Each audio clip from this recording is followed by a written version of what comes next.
সম্মানীয় সুপ্রিয় দর্শক, আপনি কি জানেন যে এই যুলহিজ্জা মাসের শুরু 10 দিন যখন শুরু হতো, সে সময় সাহাবায়ে কেরাম রাদিয়াল্লাহু তাআলা আনহুমের আমল কি ছিল?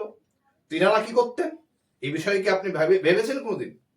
সম্মানীয় দর্শক, হযরত আব্দুল্লাহ বিন ওমর এবং হযরত আবু হুরায়রা রাদিয়াল্লাহু তাআলা আনহুর আমলকে একটি হাদিসের মধ্যে বর্ণনা করা হয়েছে। হযরত আব্দুল্লাহ বিন ওমর এবং হযরত আবু হুরায়রা রাদিয়াল্লাহু তাআলা আনহু প্রতিনিয়ত তিনারা বাজারের দিকে বের হতেন। হাদিসের মধ্যে আসছে কি, ইয়াখরুজান ইলা সুক, তিনারা দুজনেই বাজারের দিকে বের হতেন।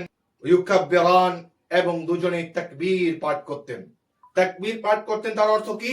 তিনি এই তাকবীরটি পাঠ করতেন, আল্লাহু আকবার, লা ইলাহা ইল্লাল্লাহু ওয়াল্লাহু আকবার, আল্লাহু আকবার ওয়ালিল্লাহিল হামদ।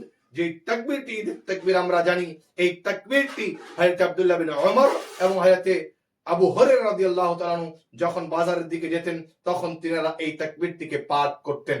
এবং হযরত আবু হুরায়রা এবং হযরত আব্দুল্লাহ বিন ওমর রাদিয়াল্লাহু তাআলা আনহুমের এই আমলকে দেখে মানুষেরাও তিনাদের সাথে কি করতেন?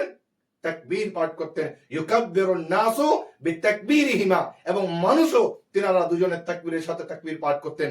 অতএব আমাদের সবারই উচিত হবে যে এই যুলহিজ্জা মাসের শুরুর 10 দিনে, অর্থাৎ চাঁদ উঠা থেকে নিয়ে একদম আপনার 13 যুলহিজ্জা সন্ধ্যা পর্যন্ত, আসর পর্যন্ত আমাদেরকে তাকবীর পাঠ করতে হবে, যেটি আমরা অন্য রিওয়ায়াত দ্বারা প্রকাশ্যভাবে বুঝতে পারি। আল্লাহ